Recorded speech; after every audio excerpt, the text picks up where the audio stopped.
May nilinaw ang palasyo sa payag ni Pangulong Duterte na ipa-ookupa raw niya sa publiko ang lupa ng mayayamang negosyante na lumulusot daw sa tamang buwis o pasahod. Saksi si Sandra Aguinaldo.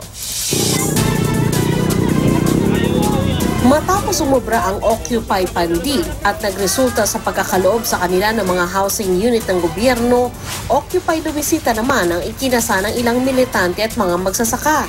Ang panawagan, ipamahagi rin ang loteng ito na naibenta sa isang bangko ng Hacienda Luisita noong 1995 at hindi isinama ng Korte Suprema sa utos na land distribution. Ang istilong yan, sinabi ng Pangulo na gagamitin niya sa mga anyay mga oligarchs o mayayaman negosyante na may hawak ng mga lupa ng gobyerno na hindi raw nagbabayad ng tamang buwis o nagbabayad ng maayos sa mga empleyado.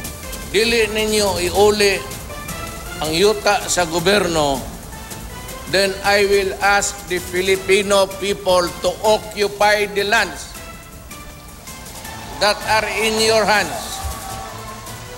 Das Makati, Pasay. Hindi pinangalanan ng Pangulo ang negosyanteng tinutukoy niya kahapon. Within the next 3 months, akong ingnon na mga tag-iya o dili nagkupot sa yuta sa gobyerno nga wa mo mobayad sa inyong buwis amounting to billions unya gugdit mo sa yuta sa gobyerno nga gipagkitaan ninyo nga walay klaro ug naunsa nganong niabot sa inyo.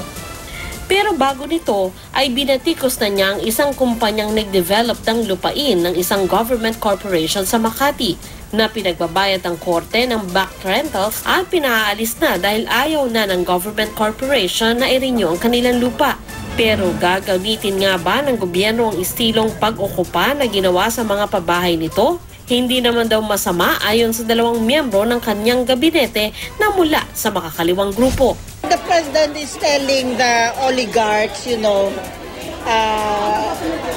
happy days are ending. May legal basis na mapatawan sila ng land tax.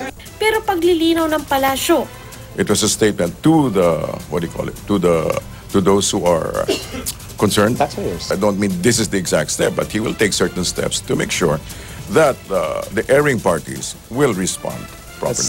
ako si Sandra Aguinaldo, ang inyong saksi.